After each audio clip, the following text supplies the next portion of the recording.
자, 이번 주에는 이제 6주차 이제 C 언어 예제의 두 번째 파트로서 이제 라즈베리 파이의 포트를 활용하는 그런 방법과 그 활용하는 방법의 예로서 포트에 이제 LED를 연결해가지고 LED를 제어하는 구동하는 그러한 실험 예를 갖다 한번 보여주면서 여러분들 나중에 이제 하반기에 플립 러닝 수업을 할 때 여러분들이 직접 실습을 할 수 있도록 하는 그런 이제 예비적인 공부를 한번 해보겠습니다. 자, 라즈베리 파이의 이제 입출력 포트 총 40개가 있는 걸로 지난번에 봤습니다. 이 입출력 포트 중에서 우리가 원하는 포트를 제어, 다시 말하면 포트의 출력값을 0 또는 1로 만들거나 아니면은 특정 포트의 값이 1인지 0인지를 읽어내는, 즉 포트를 읽고 쓰는 거죠. 이러한 이제 제어 동작을 하는 것을 우리가 포트를 제어한다라고 얘기를 합니다. 만약에 어떤 특정 포트에 뭐 LED를 달아가지고 그 LED에다가 1신호, 전압으로 말하면 5V가 되겠죠. 1신호 갖다가 내보낸다 그러게 되면 그 LED에 불이 켜질 것이고, 그리고 만약에 그 포트에 예를 들면 이제 GPI 18번이라고 하는 이 12번 핀에 0V가 나간다 그러게 되면은 전압이 없으니까 불이 꺼지겠죠.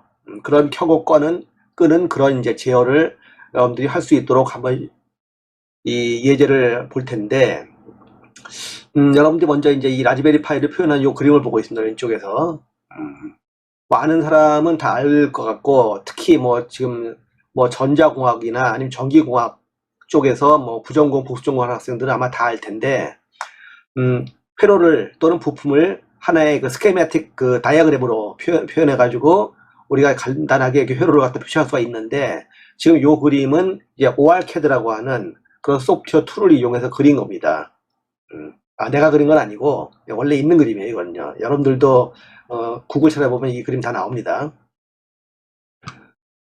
요 ORCAD로 그린 스키마틱인데, 요거는 그 전자 또는 전기 분야에서 사용되는 알려진 거의 대부분의 소자나 부품이나 회로 모듈을 갖다가 라이브러리로 갖고 있으면서 필요할 때 이런 식으로 여러분들이 회로를 그리는데 사용할 수가 있습니다. 저항도 마찬가지고, 요거는 이제 발광 다이오드를 갖다 나타내는 것인데, 요 그림도 마찬가지로 이런 그림이나 모양들이 라이브러리에 다 있습니다. 만약 없는 거라면 이제 외부에서 인클루드 해가지고 쓰면 되겠죠. 그래서 우리 라즈베리 파이 같은 경우에는 이렇게 포트를 표시할 수가 있는데, 전체를 갖다가 포트를 표시할 수 있는데, 그 포트 1번부터 1번, 2번, 3번, 4번 해가지고 포트 40번까지 표시가 되고, 각각의 포트의 기능들을 갖다가 설명을 하고 있어요. 여기 보게 되면은 뭐 예를 들면 6번, 14번, 20번, 30번, 그리고 34번, 이것은 이제 GND, 접지를 뜻하는 겁니다. 접지라 하면 직류혈에서 이제 마이너스 쪽을 얘기하는 것입니다. 마이너스 전압이 나온다는 뜻이 아니에요. 접지, 즉 0V라는 얘기입니다. 그리고 2번과 4번 같은 경우는 5V가 출력이 되는, 즉 여기에다가 뭐 테스트로 갖다 대면 5V가 뜨겠죠. 1번 같은 경우는 3V, 그리고 3번과 5번 핀 같은 경우에는 SDA, SCL이라고 해가지고 요거는 이제 직렬 통신할 때 쓰는 단자입니다. 그리고 17번도 3V이고, 그리고 19번, 21번, 23번, 25번은 이제 MOSI, MISO, 그래, SCLK라고 해가지고 요거는 역시 요 SDA, SCL과 같은 그런 이제 직렬 통신을 하는 데 사용하는, 디바이스 투 디바이스 통신하는 데 사용하는 포트입니다. 그리고 그 위에 나머지는 이제 GPIO 라고 쭉 번호가 붙었죠. GPIO 1번부터 쭉 넘버가 붙어 있는데, 이 GPIO는 핀 번호에 대해서 차례대로 나타나 있는 게 아닙니다. 핀 번호는 실제 리얼 핀 번호는 이렇게 1번, 2번, 3번, 4번 해가지고 이렇게 표시가 되어 있지만은, 이 GPIO의 번호는 각 핀의 번호에 일치하는 게 아니라 다 별도로 할당이 되어 있습니다. 따라서 여러분들이 특정 IO 포트, GPIO 포트를 쓰고자 한다면은 그 GPIO 몇 번 포트가 실제 그 IO 포트의 몇 번 핀인지를 갖다가 여러분들이 알고 있어야 돼요. 그래서 이런 그림은 여러분들이 항상 실험을 할 때 또는 실습을 할 때 책상 앞이나 옆에다 붙여놓고서는 쓰는 게 좋습니다. 여러분들이 만약에 뭐 그럴 여유가 있다면은 오알캐드를 한번 공부를 해가지고 이런 회로를 직접 그려보는 것도 좋겠습니다. 뭐 우리가 전자공학과는 아니기 때문에 뭐 오알캐드나 피캐드 이런 거 갖다가 여러분들이 뭐 꼭 잘 써야 될 필요는 없습니다. 뭐 그럴 의무는 없는데 오알캐드 같은 것도 여러분들이 배워가지고 잘 쓸 능력이 된다. 그러면 여러분이 나중에 취업할 때 굉장히 큰 도움이 됩니다. 이 전자회로 캐드를 할 줄 아느냐 아니면 할 줄 모르느냐, 이건 이제 나중에 뭐 3D 프린터에 사용하는 그 3D 그 디자인 툴 이런 걸 쓸 때도 마찬가지인데, 뭐 오토데스크라든가 아니면 이제 그 밖에 다른 뭐 캐드 툴을 쓸 수 있느냐 없느냐 하는 거는 나중에 여러분들 취업해 가지고 뭐 취업을 하느냐 못하느냐 여부도 관계되고, 취업한 다음에 여러분들이 직장에서 생활할 때 여러분들 능력 발휘를 할 때 정말 중요한 툴이 될 겁니다. 그래서 뭐 우리 컴공과 학생들이 ORCAD 같은 걸 꼭 잘 쓸 필요는 없겠지만은, 이왕 이제 이런 하드웨어 교과목을 공부하는 이런 그 기회가 됐으니까 한번 이런 ORCAD 같은 것도 참고적으로 여러분들이 시간 날 때마다 한 번씩 그 ORCAD 책을 한번 구해가지고 공부를 하면서 직접 이런 회로를 그려보는 건 좋을 것 같습니다. 원래 이 ORCAD라고 하는 이 프로그램, 이 회로를 그리는 툴은 굉장히 비쌉니다. 이게 굉장히 비싼데, 이 ORCAD는 이제 여기 보이는 것처럼 케이던스라고 하는 회사가 제공하는 그런 소프트웨어입니다. 이 케이던스가 오리지널 회사고, 우리나라에서 여러 회사들이 이 케이던스 라이센스를 받아가지고 이 ORCAD 제품을 갖다가 릴리즈하고 있는데 무지하게 비쌉니다. 그리고 라이센스 사는 거지 뭐 프로그램 사는 것도 아니에요.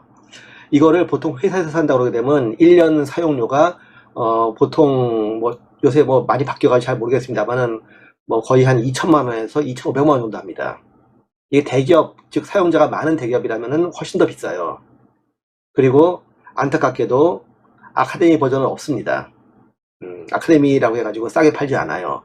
물론 우리 학교의 예를 들면 전기공학과 같은 경우, 대진대학교 전기공학과 같은 경우에 이 ORCAD에 파트 라이브러리가 포함되어 있는 이 ORCAD 버전을 갖다가 구매해서 수업에 쓰는 걸 알고 있습니다. 그건 좀 쌉니다.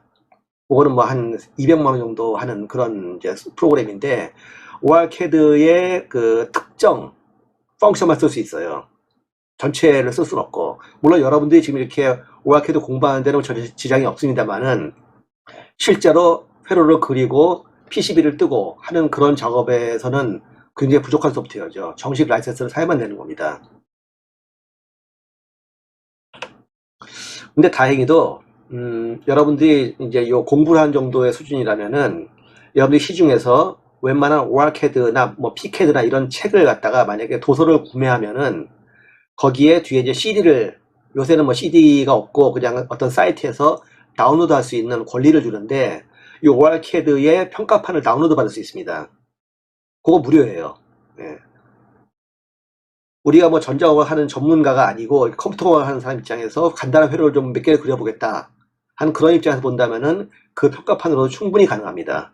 뭐 나도 그 평가판을 현재 쓰고 있는데, 적어도 우리가 이 뭐 아두이노나 라즈베리나 뭐 엔간한 우리 컴퓨터공학 쪽에 뭐 회로 설계나 회로 디자인을 갖다 한다 이럴 때 전혀 불편함이 없었습니다. 물론 PCB는 못 뜨죠.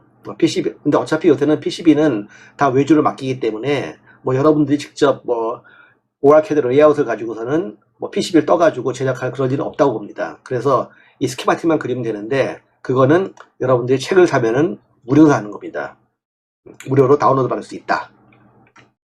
뭐 ORCAD 책은 뭐 시중에 서점가면 워낙 많으니까는 여러분들이 아무거나 골라봐도 될 거예요. 이 오른쪽 그림이 뭐냐면은, 요거 이제 여러분들 앞으로 많이 볼 그림인데, 뭐 이미 이런 그림 본 사람 많겠죠. 이건 프리칭이라고 하는 그런 그 드로잉 툴입니다. 요 프리칭은 요 ORCAD하고는 달리 이 여러 가지 부품이나 컴포넌트의 실제 모양을 갖다가 라이브러리를 갖고서는 이런 그 다이어그램 형태가 아닌 실물 형태로 이 레이아웃을 그려주는 그러한 툴이 바로 프리칭이에요. 그래서 특정 그 부품, 예를 들면 라즈베리 파이가 있다. 그러면은 그 라즈베리 파이 포트가 표시가 되고, 포트에서 예를 들면은 뭐 이쪽으로 선을 연결하고 싶다. 그럼 선이 자동으로 연결되고, 이런 선들이 뭐 컬러별로, 부품별로, 뭐 저항이면 저항, 콘덴서면 콘덴서, 뭐 트랜지스터면 트랜지스터, 뭐 여기 나온 대로 발광다이어드 발광다이어드, LED, 이런 것을 갖다가 직접 여러분들이 이렇게 그림을 실물 모양을 그리고 여러분들이 직접 이렇게 와이어링을 하면서 눈으로 아주 비주얼하게 볼 수 있게 해줍니다. 그리고 이 회로에 대한 그 옳고 그름을 판정하는 그런 시뮬레이션도 할 수 있고, 여러 가지 기능이 많은 그러한 툴인데, 이 프리칭은 아마 이제 플립러닝이 시작되면은 가끔 쓸 거예요. 그리고 플립러닝 첫 시간이 프리칭 쓰는 방법을 갖다 여러분들에게 잠깐 강의를 할 겁니다. 그래서 여러분들이 아마 이 프리칭에는 익숙해지는 게 좋은데, 이 프리칭 소프트웨어는 이거는 라이센스가 있는 버전은 아니에요. 그래서 여러분들이 이걸 갖다 이제 인터넷 다운로드 받으면 되는데, 이 프리칭이 아무래도 이제 유료 소프트웨어가 아니다 보니까 이 다운로드 받는 곳이 불안합니다. 이게 다운로드 될 때도 있고 안 될 때도 있고, 심지어 그 해당 홈페이지가 없을 때도 있어요. 뭐 운 좋을 때 딱 들어가면은 프리칭 요 소프트웨어를 다운로드 받을 수가 있는데 못 받을 수도 있습니다. 그래서 요거는 이제 프리러닝이 시작되고 나면은 여러분들 요 이클래스에다가 요 프리칭 그 설치 프로그램 갖다가 내가 업로드를 해주겠습니다. 여러분들이 그거 받아가지고 쓰면 될 거예요. 이번 시간에 할 일은 결국 뭐냐면은 이 라즈베리 파이에 GPIO에다가 LED를 하나 붙이고 이 방향자를 붙이고 그리고 이제 와이어를 연결해 가지고 회로를 구성한 다음에 이 라즈베리 파이에서 여러분들이 C 프로그램을 해가지고 포트 제어를, 포트에 연결된 LED를 껐다 켰다 하는 그런 동작을 해보는 겁니다. 굉장히 간단한 실험이고, 그리고 이거 뭐 초등학생들 라즈베리 교육에서도 다 하는 거긴 한데, 이게 간단하다고 웃어 넘길 건 아닙니다. 이 간단한 실험 실습을 하나 하기 위해서 여러분들이 생각보다 알아야 될 것도 많고, 그리고 무조건 쉽게 되는 것도 아니에요. 그리고 프로그램이 여러분들 마음대로 잘 움직여지는 것도 아닐 겁니다, 아마. 그래서 아마도 이렇게 간단한 실험을 하는데도 불구하고 여러분들이 아마 꽤나 난항이 있을 수도 있고, 아니면 아주 쉽게 될 수도 있는데, 뭐 이왕이면 우리 학생들 웬만하면 다들 난항 없이 뭐 한 번에 쉽게 실습이 빨리 잘 끝내게 됐으면 좋겠습니다.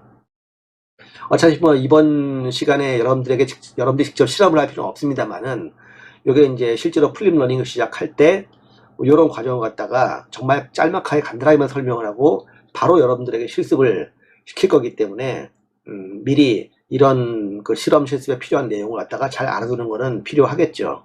물론 현재 라즈베리 파이나 이런 부품이 이미 키트가 있는 사람이라면은 뭐 지금 당장 해봐도 문제 없겠습니다. 어차피 나중에 플립러닝 시간 다시 해요.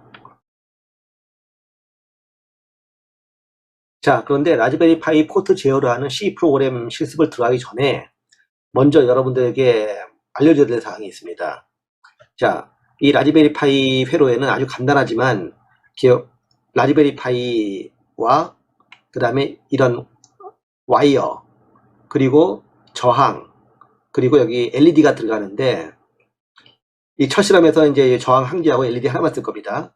근데 여러분들이 아마 전자 회로를 갖다 조금이라도 다뤄봤으면 알겠지만은 이 저항이라는 거는 저항 값들이 있습니다. 각각 그 고유의 저항 값이 있어요. 뭐 1kΩ이다, 뭐 100kΩ이다, 뭐 75옴이다, 뭐 335이다, 이런 저항 값이 있는데 그 저항 값이 이 저항체에 쓰여 있지 않습니다. 글자로 써 있질 않아요. 그 대신에 이렇게 색띠가 있습니다. 이 색띠가 뭐냐면은 바로 이 색띠가 그 저항의 저항값을 표시하는 컬러 코드예요. 근데 이 컬러 코드는 읽을 줄 모르면은 이게 뭔지 눈으로 봐도 눈뜬 장님이 돼버립니다. 이게 도대체 저항값이 얼마짜리인지. 여러분들 아마 중학교 때나 뭐 그 이전에 라디오 조립해본 사람이 있다면, 또는 이제 이런 아두이노나 라즈베리 실험을 해본 사람이 있다면은 그 저항이 여러 개 사용되는데, 저항이 뭐 몇 킬로 뭐 몇 옴 해가지고 써있는데 붙어있으면 문제가 없는데, 이걸 떼가지고 쓰다가 막 섞이면은, 그럼 여러분들 그 다음에 대책 없죠. 이게 이 저항인지 저 저항인지 여러분들이 이 컬러 코드를 읽지 못하면은 그야말로 눈뜬 장님이 되는 겁니다. 말하자면은 이 전자 회로에서의 문맹이 돼버리는 거죠, 문맹. 그래서 여러분들이 먼저 이 실습을 하기 전에 이 저항의 컬러 코드를 읽는 방법을 먼저 배워야 될 필요가 있습니다. 뭐 한두 개만 이런 거 쓰면은 뭐 여러분들이 그냥 뭐 배부받은 부품을 그냥 알아서 쓰면 되겠지만은 이런 부품이 여러 개가 있으면 섞이면 그다음부터 골치 아파요. 그래서 읽는 방법을 반드시 알아야 됩니다. 또한 이런 LED 같은 경우에도 플러스 마이너스 극성이 있어요. 극성이 있는데 극성을 반대로 하면은 부품이 망가지거나 탑니다. 근데 이게 극성이 어느 게 플러스고 어느 게 마이너스인지 여러분들이 쉽게 알기가 쉽지 않아요. 그래서 한번 여러분들에게 이번 페이지에서는 전자부품의 규격을 읽는 방법에 대해서 설명을 하겠습니다. 그래서 여러분들이 저항, 레지스터, 저항이라든가 아니면 콘덴서의 값을 읽는 방법, 그리고 그 밖에 여러 부품의 극성이나 아니면 리드의 그 라벨 읽는 방법을 간단하게 설명을 하겠습니다. 먼저 저항입니다. 예. 사실 여러분들이 이 저항값만 컬러 코드를 잘 되어 읽어도요, 전자회로를 제작할 때 정말 편합니다. 어디 가서 겁이 안 나요. 저항 같은 거 막 섞이고 콘덴서 같은 거 막 섞여도 뭐 절대 겁 안 됩니다. 뭐 딱 보면 컬러만 읽으면 알 수 있으니까. 자, 먼저 저항을 어떻게 읽느냐를 설명하겠습니다. 자, 저항을 보면은 이 저항 몸체에 이렇게 띠가 있습니다. 칼로 된 띠가 있어요. 띠가 있는데 이 띠의 색깔을 보게 되면은 이 컬러가 4개가 있는 그런 저항이 있고 5개의 띠가 있는 저항이 있습니다. 근데 이거 2개는 기본적으로 같은 거기 때문에 먼저 4개짜리를 먼저 설명하겠습니다. 자, 저항을 보게 되면은 앞에 그림을 잠깐 보도록 하죠. 이렇게 저항을 보게 되면은 여기 컬러가 하나, 둘, 3개가 있고 이쪽에 4개가 하나 더 있습니다. 이게 주황색, 주황색, 빨강색, 그리고 은색입니다. 아, 금색이네, 금색. 여기 지금 여러분 그림엔 잘 안 보겠지만 금색으로 띠가 더 있습니다. 이렇게 띠가 4개가 있어요. 그럴 때 일단 여러분들이 생각할 거 뭐냐면은 금색이나 은색이 어느 방향에 있는가를 따져봐야 됩니다. 그래서 금색이나 은색이 반드시 오른쪽으로 향하게 하고서는 생각해야 됩니다. 요 금색이나 은색이 있는 데는 요 위치에는 다른 색은 없어요. 무조건 금색 아니면 은색입니다. 골드 아니면 실버인 거예요. 그걸 오른쪽으로 놓고 봤을 때 제일 왼쪽이 첫 번째 컬러, 그 다음이 두 번째 컬러, 그 다음이 세 번째 컬러입니다. 첫 번째 컬러는 저항값의 첫째 자릿수, 두 번째 컬러는 저항값의 두 번째 자릿수고, 세 번째 컬러는 첫째 자리와 둘째 자리를 합친 값의 곱하기 10의 몇 승입니다. 그걸 나타내는 건데, 그럼 컬러가 어떤 숫자냐? 이걸 외워야 돼요, 여러분들이. 이거 외워야 됩니다. 외우지 않아도 되는 방법이 있지만 일단 외우도록 해야 됩니다. 자, 컬러 번호. 까만색은 0입니다. 갈색은 1이에요. 빨간색은 2, 그리고 오렌지색, 주황색은 3입니다. 노란색은 4, 초록색은 5, 그 다음에 파란색은 6, 보라색은 7, 회색은 8, 그 다음에 백색은 9입니다. 요걸 여러분들이 외워야 되는 거예요. 0, 1, 2, 3, 4, 5, 6, 7, 8, 9. 그리고 이 세 번째는 10의 요 숫자만큼의 승입니다. 그러므로 만약에 이 띠가 까만색이다. 그럼 10의 0승, 다시 말하면 1이죠. 곱하기 1이 됩니다. 만약에 요 색이 빨강색, 보라색, 여기 지금 만약에 이게 노란색이다. 이게 노란색인지 아니면은 지금 오렌지색인지 잘 구분이 안 되겠지만 일단 노란색이라고 가정해보죠. 그러면은 맨 앞에는 빨강색이니까 2입니다. 그 다음 거는 보라색이니까 7이에요. 그 다음 게 노란색이라면은 10의 4승, 즉 만을 곱합니다. 만이면은 킬로로 따지면 10kg죠. 그러면은 맨 앞이 2고 그 다음에 7이고 그 다음에 10kg를 갖다 곱하니까는 270kg가 되는 겁니다. 270kg 옴. 근데 여기 보니까 27kg가 써있죠. 그런 걸로 봐서는 아마 요 색깔이 노란색이 아니고 오렌지색, 주황색인 것 같습니다. 주황색이라면 10의 3승이죠. 10의 3승은 1000, 즉 1K입니다. 1kg예요. 그래서 2, 7 곱하기 1kg, 즉 27kg가 되는 겁니다. 27kg. 만약에 요 색깔이 앞에 그림처럼 주황색, 주황색, 빨간색이다. 그렇다면 뭐예요? 주황색 3, 또 주황색이니까 3이죠. 그러니까 3, 3입니다. 그래, 빨간색이면 10의 2승이죠. 그럼 3300, 즉 3300입니다. 다시 말하면 3.3 킬로옴이 되는 거죠. 3.3 킬로옴. 만약에 요 세 번째가 갈색이다. 즉 주황색, 주황색, 갈색이다. 그렇다면은 3하고 10의 1승이니까 10. 다시 말하면 335이 되는 겁니다. 노란색이면은 10의 4승, 즉 10킬로로 곱하면 되는 것이고, 초록색이면은 10의 5승, 다시 말하면 100킬로 곱하면 되는 것이고, 파란색이면은 굉장히 크죠. 예. 1메가를 곱하는 겁니다. 1메가. 그리고 요 승수가 보라색이거나 아니면 회색일 경우에는 나누기 10입니다. 예. 이런 경우 사실 없는데, 나누기 10. 또는 골드색이나 실버색이 있는 경우가 있습니다. 이건 보통 이제 보라색하고 회색도 이제 이게 나누기 값이긴 합니다만은, 이 기존의 곱하기 승이나 숫자하고 헷갈리기 때문에 골드하고 실버로 쓰는 경우가 있습니다. 이 세 번째 자리에다가. 그럴 경우에는 골드는 0.1을 곱하면 되고, 실버는 0.01을 곱하면 되는 거예요. 그렇게 해서 여러분들이 정확한 표시할 수 있습니다. 그럼 만약에 띠가 5개인 건 어떻게 되느냐? 이런 경우는 똑같습니다. 이 5개의 띠 중에서 금색이나 은색을 찾아봐요. 만약 금색이나 은색이 있으면은 무조건 그걸 오른쪽에 놓고 왼쪽부터 읽어갑니다. 이 5개의 띠가 있는 경우에는 저항값의 유효 숫자, 자릿수가 이건 2자리지만 이 경우는 3자리인 겁니다. 그리고 역시 네 번째 띠가 곱하기 10의 몇 승이 되는 거예요. 그래서 이 경우에는 갈색 1이죠. 초록색 5죠. 그 다음에 파란색, 까만색이네요. 까만색이니까는 0이죠. 그래서 1, 5, 0이 됩니다. 그리고 빨간색이죠. 그러니까 10의 2승, 00을 갖다가 더합니다. 그럼 1, 5, 0, 00이죠. 즉 15,000, 다시 말하면 15킬로옴이 되는 겁니다. 이런 식으로 여러분들이 저항값의 컬러를 보고서는 저항값을 딱 알아맞힐 수가 있는 건데, 여러분들이 만약에 컬러를 외운다, 다 외우고 승수 다 외운다 그러게 되면 한눈에 저항을 보는 순간 아주 간단하게 저항값을 알 수가 있어요. 야, 저 비록 10개밖에 안 되지만 저거 어떻게 저걸 외우냐, 저거 굉장히 헷갈릴 것 같다. 그리고 저항이 얼마나 값이 많을 텐데 저걸 갖다가 언제 일일이 다 알아볼까 생각하기 쉬운데, 사실 저항값이 기성으로 제품으로 나오는 저항값이 그렇게 많지가 않습니다. 대개가 많이 쓰는 저항들만 나와요.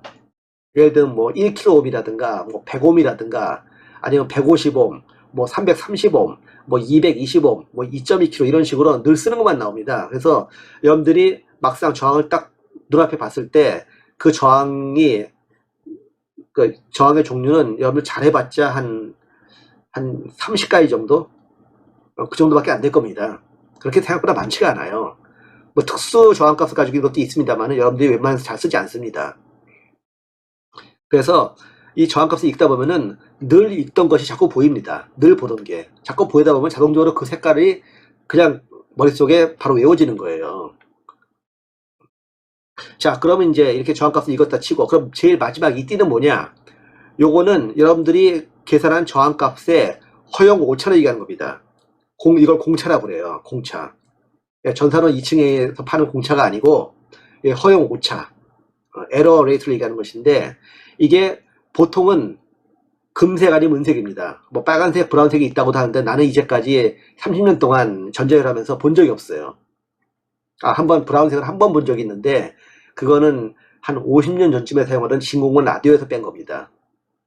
그런 거 하나 있긴 있었지만 이렇게 30년 동안 내가 전자회로를 하면서 골드하고 실버가 아닌 것은 그냥 본 적 없다라고 생각하는 게 맞을 거예요. 그러니까 무조건 골드 아니면 실버입니다. 그리고 현대의 저항은 실버도 거의 없어요. 거의 99% 골드입니다.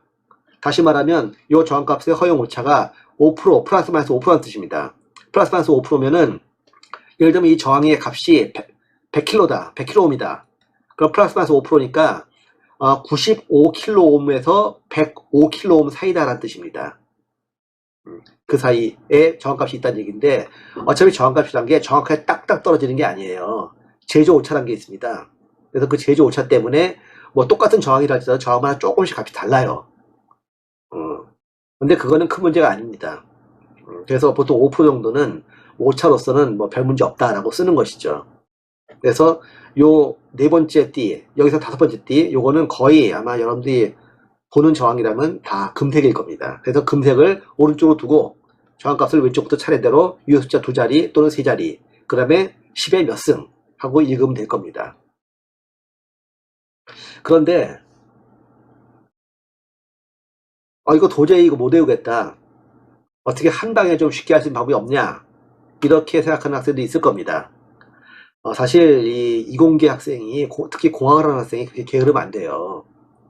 외우라고 그러면 다 딱딱 외워야 됩니다. 외우는 게 당장 좀 힘들지 몰라도 나중에 여러분들이 실무를 하게 되면 압니다. 이런 거를 이미 잘하고 못하고가 나중에 얼마나 큰 차이를 주는지. 여러분들 회사 뭐 취직하면은 연봉 따지죠. 연봉 따지고 이왕이면 누구나 다 연봉을 높게 받기를 원합니다. 하지만 연봉을 높게 받으려면요 본인이 그만큼의 능력이 있어야 되는 거예요. 능력도 없는 사람에게 연봉을 많이 줄 수는 없는 겁니다. 같이 들어간 기수라고 해가지고 연봉을 똑같이 받는 것도 아니고 나이가 똑같다고 해가지고 연봉을 같이 받는 것도 아닙니다. 연봉은 능력 따라 달라질 거예요. 그럴 때 그 능력이 뭐냐, 사소한 거지만 이런 것도 다 능력에 포함되는 겁니다. 앞에서 얘기했듯이 이 오알캐트 할 줄 아느냐, 프리칭 쓸 줄 아느냐 모르냐, 이런 것도 여러분들 능력의 하나예요. 하지만 이렇게 내가 열심히 얘기했어도 불구하고 다 귀찮다, 난 그런 거 싫으니까 그냥 어떻게 한 방에 저항값 알 수 있는 방법 없느냐 라고 한다면 요 링크를 눌러보기 바랍니다. 요 링크를 딱 눌러보면은 이렇게 사이트 하나 뜰 겁니다. 저항 그림 있죠? 딱 봐도 저항값 계산하는 걸 알겠죠? 그럼 여러분들이 컬러를 하나씩 읽어요. black, brown, red, orange, yellow, green, blue, violet, gray, white 이렇게 한번 읽어서 표시합니다. 예를 들면은 아까 본 것처럼 이 라즈베리 파이 그림에 있었던 것처럼 오렌지 그리고 레드가 있다. 그럼 첫 번째 디짓이 오렌지고 두 번째 디짓도 오렌지고 세 번째 디짓이 레드다. 그러면은 이거는 3300, 다시 말하면 3.3kΩ이구나 하는 걸 알 수가 있게 됩니다. 그래서 이렇게 여러분들이 이 사이트, 이런 이제 저항값을 계산하고 변환하는 사이트들, 뭐 이거 말고도 여러 군데 있어요. 이런 걸 찾아가지고 여러분들이 이렇게 칼라를 찍어가지고 계산할 수도 있지만은 적어도 여러분들이 공대 엔지니어라면은 이 정도는 머릿속에다 다 외우고선 계산하는 게 이게 뭔가 좀 더 있어 보이지 않을까 생각합니다. 이렇게 매번 저항값 계산할 때마다 이렇게 사이트 찾아 돌아다니면은 편하긴 한데 뭔가 좀 엔지니어로서 없어 보이죠. 뭔가 좀 실력이 딸려 보이죠. 실력이 딸려 보이긴 하지만은 이런 사이트조차 못 찾고 저항값을 못 읽는 사람보다는 뭐 훨씬 낫습니다. 어쨌든 어떤 식으로 할지 여러분들이 선택할 일이고 그 선택이 여러분들의 미래를 좌지우지할지도 모른다는 거 한번 생각해 보기 바랍니다. 자, 저항값은 이렇게 컬러 코드를 읽는데 콘덴서 같은 경우, 예를 들어 세라믹이나 마일라나 파이카 콘덴서 같은 거 읽을 경우에 콘덴서는 저항하고는 달리 칼라로 되어 있는 게 아니라 이렇게 숫자가 써 있습니다. 이렇게 이런 식으로 숫자가 써 있는데 방법 똑같습니다. 첫 번째, 두 번째 자리가 그 값의 유효 숫자고 세 번째 숫자가 곱하기입니다. 곱하기 돼가지고 요거는 여러분들이 단위를 좀 알아야 되는데 이 콘덴서에서 피코페로 단위로 해가지고 또는 마이크로페로 단위로 해가지고 계산을 하게 되는데 104라고 써 있으면은 10에다가 4, 0을 4개 붙입니다. 그러면 10만이 되겠죠. 그러면 뒤에 단위는 피코페롯입니다. 근데 피코페롯은 피코가 10의 마이너스 12승이니까 이거 갖다 10의 마이너스 6승 단위인 마이크로페롯으로 바꾼다면은 0.1 마이크로페롯이 됩니다. 10의 6승으로 나눠버리면은 0.1이 되는 것이죠. 마찬가지로 333이라고 써있다. 그러면 333이 이제 값이고 뒤에다 000 붙여요. 3이니까. 그러면 33000, 33000이 되겠죠. 그럼 0.033 마이크로페럿, 다시 말하면 33,000 피코페럿이 되는 겁니다. 이런 식으로 여러분들이 콘덴서에 써있는 숫자를 갖다 읽을 수가 있는데, 콘덴서도 이 숫자, 다시 말하면 용량의 종류가 그렇게 많지가 않습니다. 내 생각에 여기 써있는 게 이게 다일 것 같아요, 거의. 세라믹이나 마이크 같은 경우에는. 전에 콘덴서는 용량이 크기 때문에 좀 다릅니다. 근데 어쨌든 간에 웬만한 세라믹 콘덴서는 아마 이게 다일 겁니다, 아마도. 요것만 알아둬도 어떤 용량인지 쉽게 알 수가 있겠죠. 자, 이번에 이제 하나 더 얘기할 것은 여러 가지 여러분들이 사용하는 부품들의 핀 배치를 갖다가 핀 레이아웃을 갖다 좀 잠깐 얘기하고 싶습니다. 아까 봤지만 LED 같은 경우 당장 쓰게 되는데 LED는 극성이 있어요. 즉 플러스 마이너스가 있다는 얘기입니다. 플러스는 캐소드 K라고 쓰고 마이너스는 캐소드는 마이너스 마이너스가 캐소드입니다. 그리고 플러스는 에노드입니다. 그래서 A라고 표시해요. 캐소드 마이너스는 K.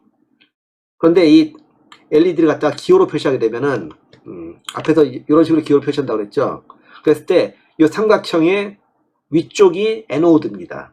그리고 직선을 짝대기를 그은 쪽, 이쪽이 캐소드입니다. 그러니까 이게 이쪽이 K고 이쪽이 A가 되는 거죠. 즉 위쪽이 플러스, 아래쪽이 마이너스가 되는 겁니다. 근데 이걸 LED를 갖다가 딱 여기 사보게 되면은 요 리드가 두 개가 나와 있는데 한쪽이 길어요. 무조건 한쪽이 깁니다. 긴 쪽이 플러스예요. 긴 쪽이 플러스고 짧은 쪽이 마이너스입니다. 근데 만약에 이 LED를 갖다가 사용했던 거래 가지고 중간에 뚝 잘려 있더라. 중간에 뚝 잘려 있으면은 어느 게 길고 짧은지 모르죠. 그럴 때 여러분들이 LED 내부를 자세히 보게 되면은 넓적한 쪽이 있고 짧은 쪽이 있습니다. 즉 좁은 쪽이 있고 넓은 쪽이 있어요. 넓은 쪽이 마이너스고 좁은 쪽이 플러스입니다. 여러분들 앞으로 LED 굉장히 많이 쓸 텐데 LED 플러스 마이너스 서로 바꿔 끼는 일이 있어서는 절대 안 됩니다. 그럼 정말 무식한 거예요. 그랬을 때 플러스 마이너스 캐소드 에노드를 갖다가 여러분들이 구분하는 방법, 회로상에서 구분하는 방법 정확히 여기서 확인해 두기 바랍니다. 여러분들 실험에서는 쓰지 않는데 콘덴서 중에서 전해 콘덴서라고 있어요. 그 콘덴서는 콘덴서인데 극성이 있습니다. 플러스 마이너스가 있는 것이죠. 이 전해 콘덴서는 회로상으로 봤을 때는 회로 이렇게 표시하는데 플러스 쪽이 이렇게 플러스로 표시가 되어 있습니다. 실물에서는 이 LED와 마찬가지로 플러스 쪽이 마이너스 쪽보다 다리가 깁니다. 리드가 길어요. 그래서 긴 쪽이 플러스고 짧은 쪽이 마이너스인데 전해 콘덴서는 약간 크기 때문에 요 겉에 원통의 바깥에다가도 마이너스를 표시를 해놨습니다. 그래서 딱 보면 마이너스란 글자가 보여요. 그쪽이 마이너스고 표시가 안 된 쪽이 플러스입니다. 다리가 긴 쪽이 플러스라고 했죠. 발광 다이오드가 아니고 그냥 일반 다이오드 같은 경우에도 바깥쪽에 이렇게 선이 그어져 있습니다. 선이 그어져 있는데 선이 그어져 있는 짧은 쪽이 캐소드 마이너스입니다. 그리고 공간이 여기가 많은 넓은 쪽이 에노드 플러스예요. 트랜지스터는 이거는 트랜지스터의 종류 뭐 A형이냐 C형이냐 B형이냐에 따라 다르고 이게 게르마늄 다이오드냐 게르마늄 트랜지스터냐 아니면 실리콘 트랜지스터냐에 따라서 좀 다릅니다. 그래서 일괄되게 전부 다 이렇게 뭐 이미터 컬렉터 베이스로 말할 수는 없어요. 어떤 거는 이미터 컬렉터 베이스고 어떤 거는 요 순서대로 이미터 베이스 컬렉터인 것도 있고 어떤 거는 반대로 이미터 컬렉터 베이스인 것도 있습니다. 다 다르기 때문에 요건 여러분들이 이제 요 트랜지스터 규격표라고 하는 책이 있어요. 웹사이트로 되어 있습니다. 그걸 보고서는 요 트랜지스터 번호를 집어넣어 가지고 이 리드의 순서를 확인해 봐야 됩니다. 요거는 뭐 매번 확인해 볼 수밖에 없어요. 그리고 이런 7, 8계열의 레귤레이터 같은 것도 가끔 쓰는데 전압이 들어가는 쪽이 인이고 전압이 출력되는 쪽이 아웃 쪽이고 가운데가 이제 GND 접지입니다. 요것도 이제 왼쪽부터 인, 접지, 아웃 이렇게 되어 있는데 요것도 사실 정리 소자마다 좀 다릅니다. 이것도. 하지만 LED나 콘덴서나 아니면 이제 이런 다이오드 같은 경우에는 극성이 아주 명확하다. 다르게 표시되는 경우가 절대 없답니다. 그래서 꼭 알아둬야 됩니다. 자, 이렇게 해서 여러분들이 이번 페이를 통해서 앞으로 이 라즈베리 파이나 아니면 아두이노나 아니면 그 밖에 컴퓨터에 관련된 전자 회로를 다룰 때 저항이나 콘덴서의 값을 읽는 방법을 갖다가 꼭 숙지를 하고 가급적이 외워두고 그리고 자주 사용하기 바랍니다. 이것만 잘해도 전자 회로에 상당한 자신감이 붙어요. 자, 이제 라즈베리 파이 이제 GPIO에 대해서 다시 한번 보겠습니다.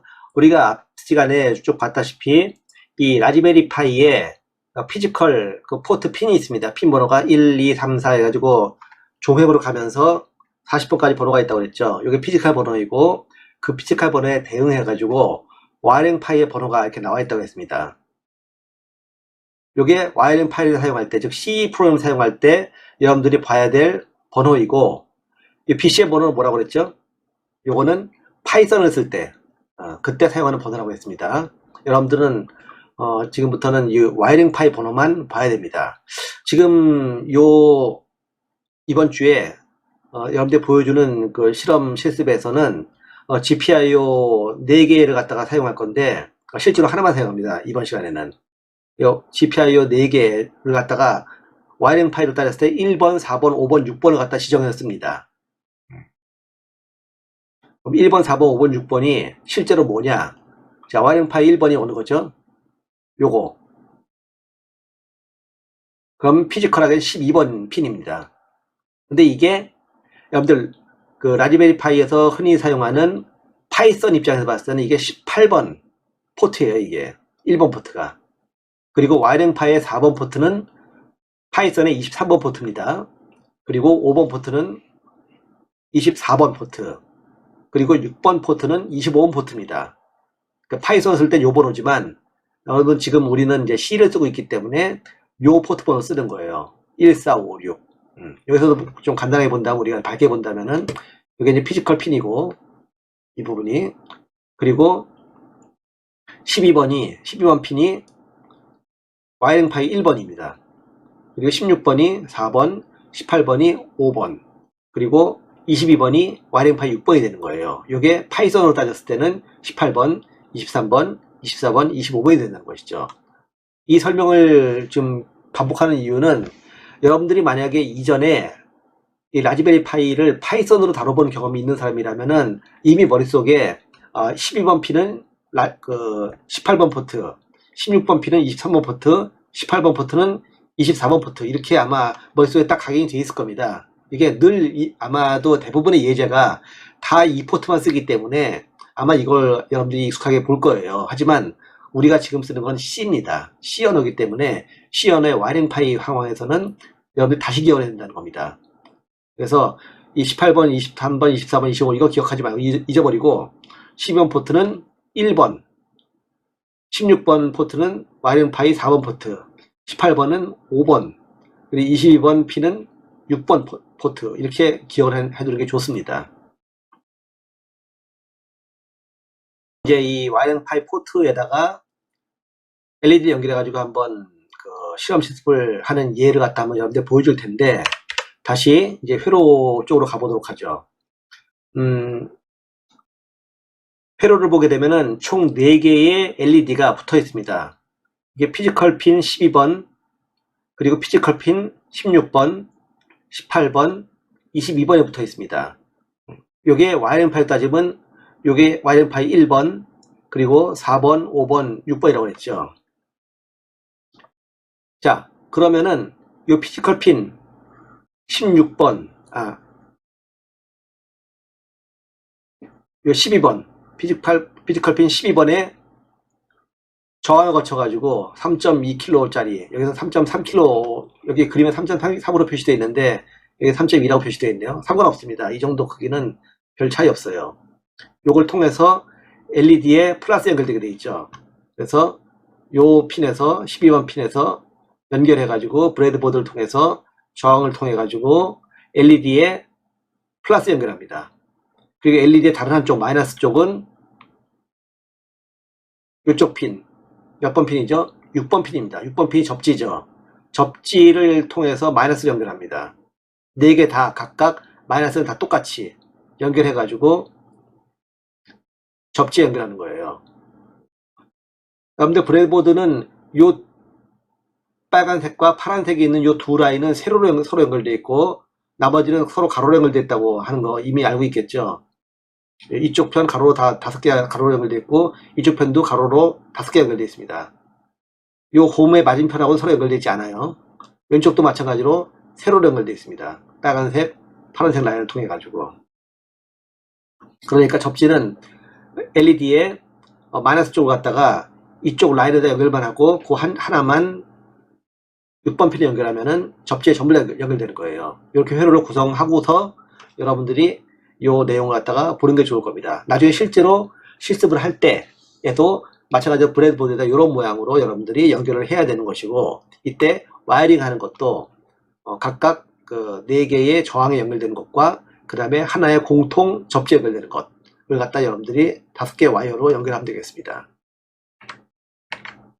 자, 이렇게 됐다 치고 이제는 여러분들이 이제 프로그램을 만들어 가지고 이 LED를 제어하는 그런 이제 동작을 한번 해보겠습니다. 자, 여러분들이 이제 터미널을 실행시켜 가지고 이제 VI로 이제 소스 코드를 편집합니다. 왼쪽과 같이 이제 소스 코드를 만드는데, 제일 먼저 이제 스탠다드 IO.h를 인클루드하고 그 다음에 스탠다드 라이브러리를 갖다가 인클루드합니다. 이거 안 해도 되는데, 요게 그 여러분들 리눅스의 어떤 종류에서는 스탠다드 라이브러리를 갖다 인클루드 해야 되는 경우도 있습니다. 그리고 와이링 파일을 갖다가 이제 역시 같이 인클루드하고 디파인 해가지고 LED 1, 2, 3, 4 이 4개의 LED를 갖다가 요거를 뭐 1, 2, 3, 4라고 얘기한다면은 각각의 LED를 우리가 디파인 해가지고 LED1은 1번 포트입니다. 와이링 파이 기준으로 1번 포트예요. 그 다음에 LED2를 갖다가 4번 포트로, LED3를 5번 포트로, LED4를 6번 포트로 일단 매크로로 만듭니다. 일단 그 다음에 메인에서 해당하는 프로그램을 짜는 거예요. 그래서 여러분들이 먼저 이 include 헤더 파일을 include하고 그 다음에 디파인을 사용해 가지고 각각의 LED의 매크로 갖다 정의하는 거, 이런 순서로 된 다음에 그 다음에 메인을 만드는 겁니다. 자, 메인에서는 먼저 와이링 파이 라이브러리를 사용해 가지고 라즈베리 파이에 포트를 동작시키려면 먼저 와이링 파이 셋업이라고 하는 함수를 먼저 호출해야 됩니다. 그래서 이 셋업을 호출했을 때 그때 이 와이링 파이 셋업의 리턴 밸류가 0보다 크면은 오케이, 즉 성공한 거예요. 하지만 만약에 라즈베리 파이가 꺼져 있거나 아니면 뭐가 연결이 잘못됐거나 라즈베리 파이가 고장이 났거나 아니면 OS가 셋업이 안 돼 있거나 이런 경우에는 와이링 파이가 동작 안 하기 때문에 이 와이링 파이 셋업의 함수의 리턴 값이 마이너스가 될 겁니다. 그러면은 이제 그대로 프로그램 빠져나와서 프로그램이 그냥 중단돼 버려요, 그대로. 그래서 여러분들이 이 프로그램 만약에 다 에디팅 해가지고 컴파일하고 실행을 시켰는데 아무 일도 안 벌어지면서 그냥 프로그램이 멈췄다. 그러면은 지금 라즈베리 파이에 뭔가 문제가 있는 겁니다. 만약에 별 문제가 없다면은 그 다음에 핀 모드를 실행시킵니다. 핀 모드는 LED1을, 다시 말하면 LED1으로 매크로된 와이링 파이의 1번 포트 12번 핀이고, 이 12번 핀에 해당하는 부분을 갖다가 출력으로 아웃풋으로 설정했다는 얘기입니다. 그러면 이 LED1에 해당하는 부분은 무조건 1신호가 또는 0신호가 포트에서 LED로 나가는 그런 동작을 하게 되는 겁니다. 그 다음에 이제 디지털 라이트라고 하는 함수를 사용해 가지고 LED1에다가 1, 다시 말하면 true를 집어넣습니다. 그러면 LED1에 해당하는 1번 포트, 즉 12번 핀이 되겠죠. LED1이 연결된 곳, LED1이 연결된 곳이 1신호가 나가게 됩니다. 다시 말하면 5V 나가게 되는 거죠. 그래서 5V가 저항 3.2kV 저항을 거쳐가지고 LED를 켜게 됩니다. 그래서 LED에 불이 들어와요. 물론 밝진 않습니다. 여러분들 LED도 용량이 있어가지고 용량이 큰 거는 같은 전류면은 좀 어둡고 용량이 작은 거는 같은 전류가 좀 작아도 밝습니다. 그래서 뭐 LED가 큰 걸 사용하는 게 좋으냐 작은 걸 사용하는 게 좋으냐 이런 물음이 있는데 큰 관계는 없습니다만은 작은 걸 쓰는 게 좋습니다. 1이 나가면은 LED가 켜지고, 그리고 딜레이 2000 하면은 2000 그 타임 동안 잠시 멈춰 있는 겁니다. 딜레이가 되는 거죠. 그래서 이 딜레이의 이 숫자 단위는 마이크로세컨드, 밀리세컨드입니다. 1000분의 1이죠. 밀리세컨드. 다시 말하면 딜레이 2000이니까 2000밀리세컨드. 다시 말하면 2초가 되는 겁니다. 2초 동안 잠시 쉬었다가 그 다음에 디지털 라이트 해가지고 LED 1 포트를 갖다가 즉 1번 와이링 파이 포트를 다시 0으로 만듭니다. 그럼 5V였다가 0V로 떨어뜨리는 거죠. 그러면 LED가 꺼지겠죠. 그리고 리턴 제로 해가지고 프로그램이 끝납니다. 그럼 이 프로그램을 실행시키게 되면 어떤 일이 벌어져요? 딱 LED 1이 켜졌다가 꺼집니다. 2초 후에. 다시 실행시키면 또 LED가 켜졌다가 2초 후에 꺼집니다. 이런 동작을 갖다가 한다면은 이 프로그램이 제대로 돌아가고, 그리고 이 LED 1에 해당하는 포트 와이링 파이 1번 즉 12번 피지컬 핀이 실제로 그 핀에서 5V 또는 0V가 나오는 동작을 하게 된다는 것입니다. 자, 이번엔 두 번째 예제인데 LED의 출력, 즉 밝기를 제어하는 그런 프로그램입니다. 요 캔들이라고도 얘기를 하는데 요 원리는 간단합니다. LED에다가 1을 집어넣으면 켜지고 0을 집어넣으면 꺼지죠. 그런데 짧은 주기로 1, 0을 반복시키면은 켜졌다 꺼졌다 켜졌다 꺼졌다 반복할 텐데, 만약에 켜져 있는 시간보다 꺼져 있는 시간이 길면은 굉장히 빠른 속도로 LED가 깜빡거릴 때에는 좀 어두웠게 보일 것이고, 켜져 있는 시간이 꺼져 있는 시간보다 길면은 굉장히 빠르게 깜빡거릴 때 좀 밝게 보일 겁니다. 그런 원리를 이용한 거예요. 그래서 캔들이라는 함수를 사용해서 루프를 돌려가지고 LED 1에 디지털 라이트를 할 때 딜레이 값을 갖다가 ON 값, 오프 값에 해당하는 값으로 세팅을 해가지고 거기에다가 1000, 즉 초 단위로 곱해가지고 딜레이를 만드는 겁니다. 만약에 ON 값이 길면은 밝게 보일 것이고, 오프 값이 길면은 계속 루프를 돌면서 깜빡깜빡거리는 그 상황에서 오프 값이 커지면은 그러면은 점점 어두워지게 보일 겁니다. 이 온오프 값은 이제 함수의 매개 변수를 받고 있죠. 자, 그럼 메인 함수를 보면은 이제 W 해가지고 이제 소수점을 쓰니까 서브를 설정하고, 라즈베리 파이에서 C를 쓰는 순간 이 if문 와이링 파이 셋업이 리턴 값이 양수냐 음수냐 하는 건 반드시 무조건 들어가야 됩니다. 그리고 핀 모드도 LED 오늘 아웃풋으로 세팅하는 거 요거 반드시 들어가야겠죠. 실제로 밝게 또는 어둡게 하는 것은 바로 요 포문입니다. 요 포문에서 I는 40보다 작을 동안에 계속해서 루프가 도는데 서브 값을 갖다가 요 I 값에다가 0.005를 곱하면서 쭉 서브 값이 커지게 되겠죠. 서브 값 I가 하나씩 증가하니까. 그게 40이 됐을 때 그럼 0.02초가 되겠죠. 그럼 그 값을 갖다가 0.0에서 빼는 거예요. 서브만큼을. 그 뺀 값 0.02에서 서브 값을 뺀 만큼이 온 값이고, 그리고 오프 값은 0.01입니다. 고정되어 있습니다. 따라서 이 온 값이 0.01보다 클 때까지는, 크는 동안에는 불빛이 밝아 보일 것이고, 비교적. 그리고 이 온 값이, 즉 0.02 빼기 서브 값이 0.01보다 작아질 때부터는 전체적으로 좀 어두워 보이는 거죠. 그래서 마치 LED가 켜져 있다가 스르르르 점점 어두워지는 그런 효과를 갖다 내게 됩니다. 요걸 갖다 캔들 효과라고 그러는데, 이런 효과를 내는 프로그램이 바로 요 캔들 프로그램이에요. 요거 한번 여러분들 혹시 라즈베리 파이하고 LED 있는 사람들은 요걸로 한번 테스트 해보면 재밌을 겁니다. 요걸 잘 응용하면은 뭐 이렇게 점점 어두워지다가 다시 좀 밝아지다 뭐 하는 것도 만들 수 있고, 랜덤 함수를 잘 이용하면은 막 밝아지고 어두워지게 막 불규칙적으로 되면서 깜빡거리는 효과도 납니다. 촛불이 막 흔들리는 것처럼 깜빡거리는 효과를 낼 수 있고 재밌습니다. 아주. 이런 걸 가지고서 크리스마스 트리도 만들 수 있고, 또는 도깨비불도 만들 수 있고, 또는 여러분들 그 방이나 문 앞에서 장식을 하는 그러한 이제 장식품도 만들 수가 있습니다. 그러면 여러분 괜히 뭐 이마트나 무슨 뭐 다이소 이런 데서 돈 주고 비싸게 사지 말고 이렇게 만들어도 괜찮을 것 같아요. 그런 그 장치를 만드는 데 필요로 하는 그런 프로그램과 기술이 바로 이런 기술입니다. 어려운 거 아니잖아요. 어차피 나중에 이제 그 플레임 러닝 때 한 번씩 다 해볼 거지만은 이미 장비가 있는 사람들, 그리고 이제 다음 주에 될 텐데 조편성 해가지고 라즈베리 파이 받아간 사람들은 이런 거 갖다 실험을 한번 직접 해보기 바랍니다. 재밌을 거예요. 혹시 터미널 틀어놓고 VI로 코딩한 다음에 컴파일 해가지고 LED 어떻게 돌아가는가 실험을 해보고, 그리고 여러분들이 이제 플립 러닝 시간 때 한번 하겠지만은 LED 원만 하나만 껐다 켰다 하는 게 아니라 LED 4개를 다 아마 움직이면은 이것도 재밌을 겁니다. 어쨌든 재밌고 안 재밌고는 뭐 여러분들이 하기 나름인 것 같긴 한데, 기본적으로 이 프로그램 자체도 상당히 흥미있는 코드가 될 것 같습니다.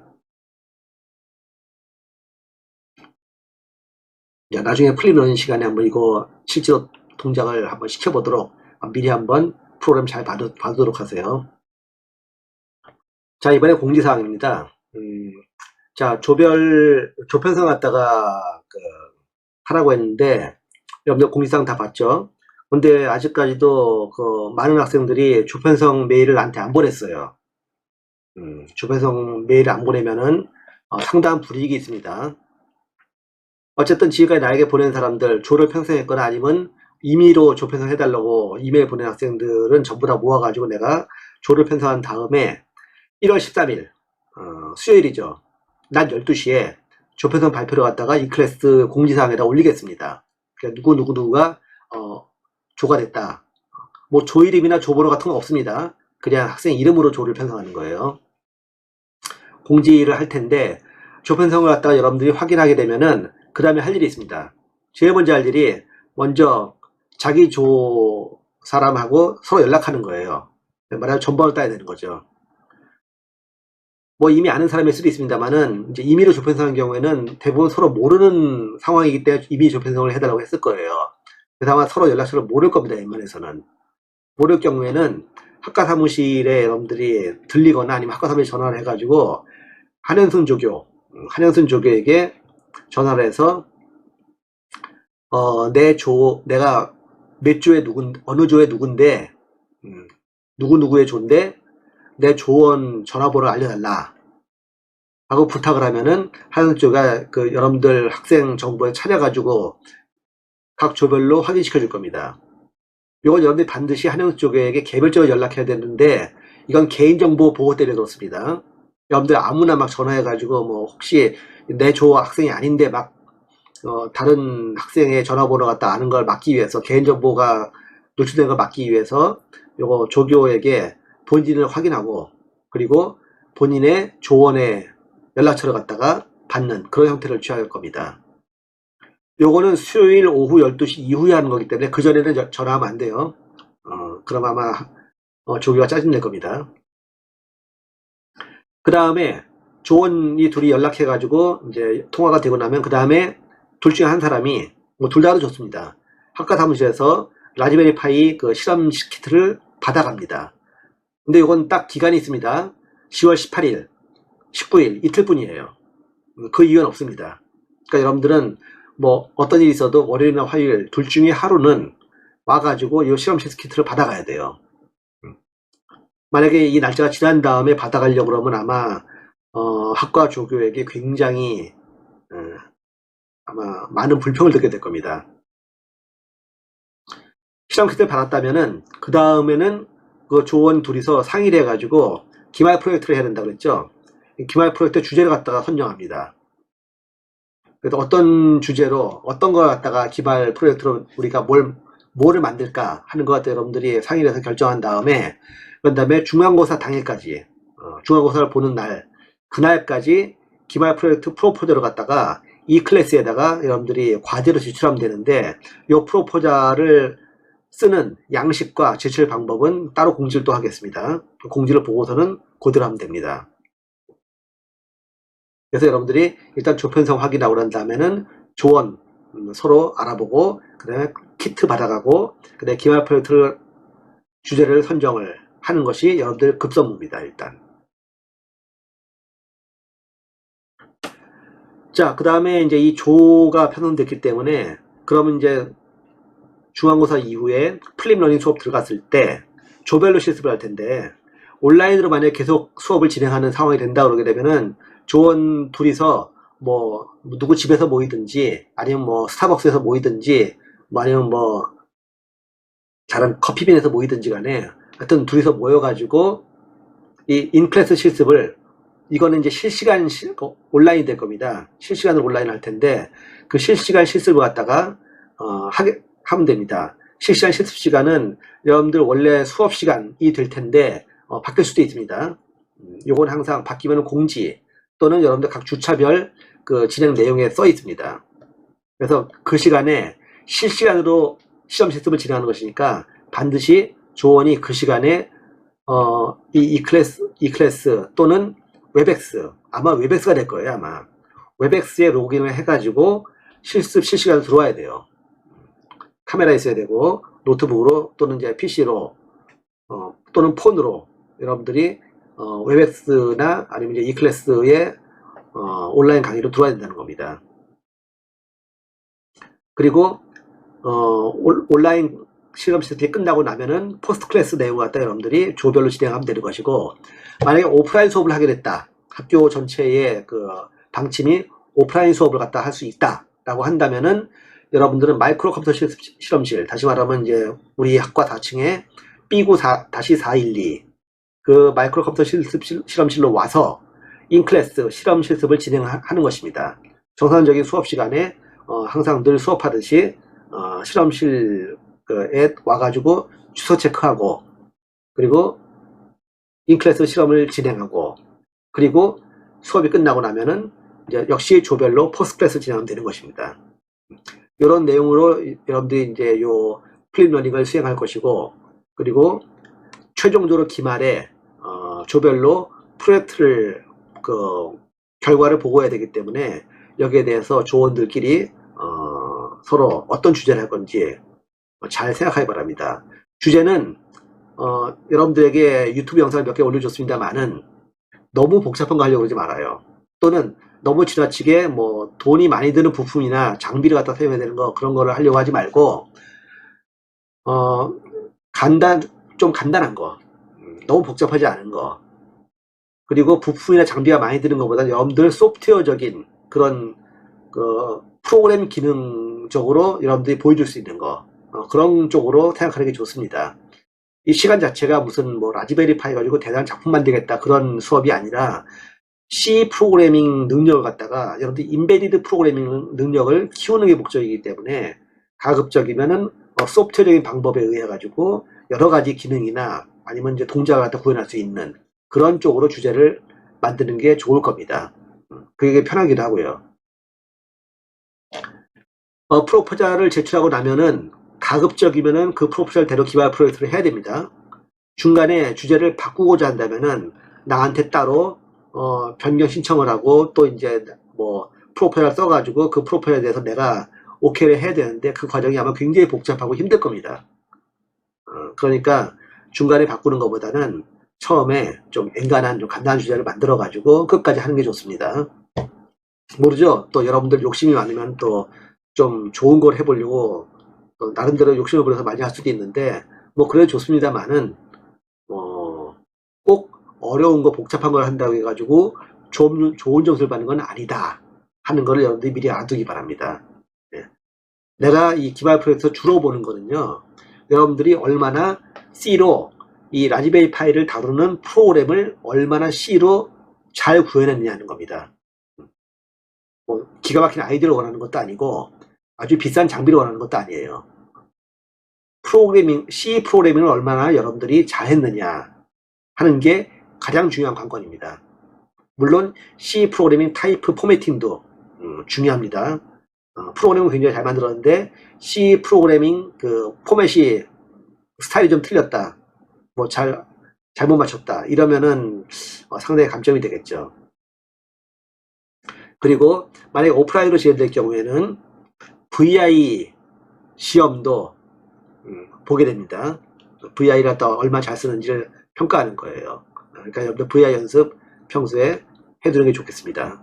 자, 이렇게 해서 이번 주에 여러분들 실험 실습에 관련된 그런 이제 라즈베리 파이 포트를 제어하는 방법에 대한 예제를 갖다 한번 보여줬습니다. 여러분들 잘 한번 공부를 해보고 플립 러닝에 대비하기 바랍니다.